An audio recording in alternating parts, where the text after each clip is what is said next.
Hello welcome back to my YouTube channel. तो ये आज हमारे पास फ़ोन बनने आया है जिसका मॉडल नंबर है Oppo A74।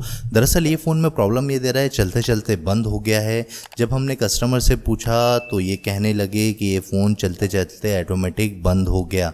तो और इसके अंदर जो प्रोसेसर लगा हुआ है हमारा Qualcomm स्नैपड्रैगन 662 जो बेस है 11 नैनोमीटर पे, तो ये कुछ इसके अंदर प्रोसेसर था। अभी हम मदरबोर्ड की कंडीशन देखते हैं। नेटवर्क पे ऑलरेडी किसी ने काम किया हुआ है, मे बी नेटवर्क में सीपीयू से भी आता है, इसमें प्रॉब्लम हो सकता है, कहीं दिखाया हो।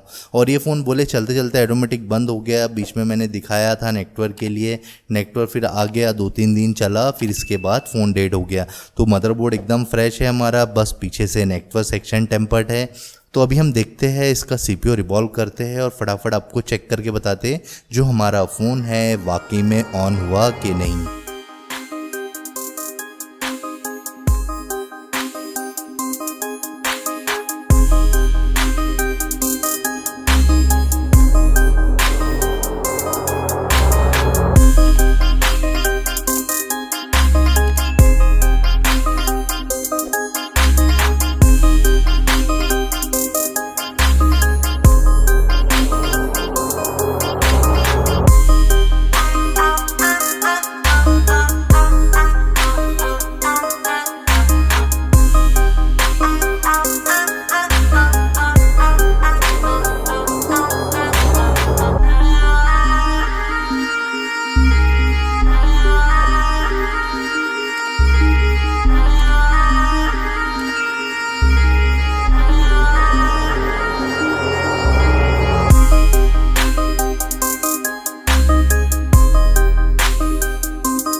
तो फाइनली गाइस जो प्रोसेसर है वो अभी हमारा बैठ रहा है, नीचे से फ्लक्स बाहर आ चुका है।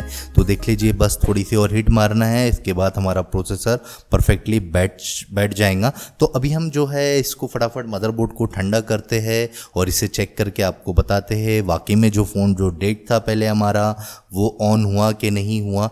तो देख लीजिए रिज़ल्ट ये रहा अभी जो आपके सामने आने वाला है। तो देख लीजिए फ़ोन ऑन हो चुका है। इसके बाद हम इसे पूरा पैक करेंगे और अच्छी तरीके से सिम कार्ड वगैरह सब डाल के चेक करेंगे कि नेटवर्क आ रहा है कि नहीं आ रहा है। लेकिन सिम कार्ड नेटवर्क आ रहा है कि नहीं आ रहा है वो चेक करना इसलिए ज़रूरी है, ऑलरेडी किसी ने इस पर काम किया हुआ था, हो सकता मे बी नेटवर्क में प्रॉब्लम हो, नेटवर्क आ चुका है और ये कॉल भी लग चुकी है। अगर आपको किसी को भी कोई भी फ़ोन रिपेयर कराना है तो स्क्रीन पे दिए हुए नंबर पे आप लोग कांटेक्ट कर सकते हो। तो चलिए अब मिलेंगे हम आपसे नेक्स्ट वीडियो में। Okay bye bye.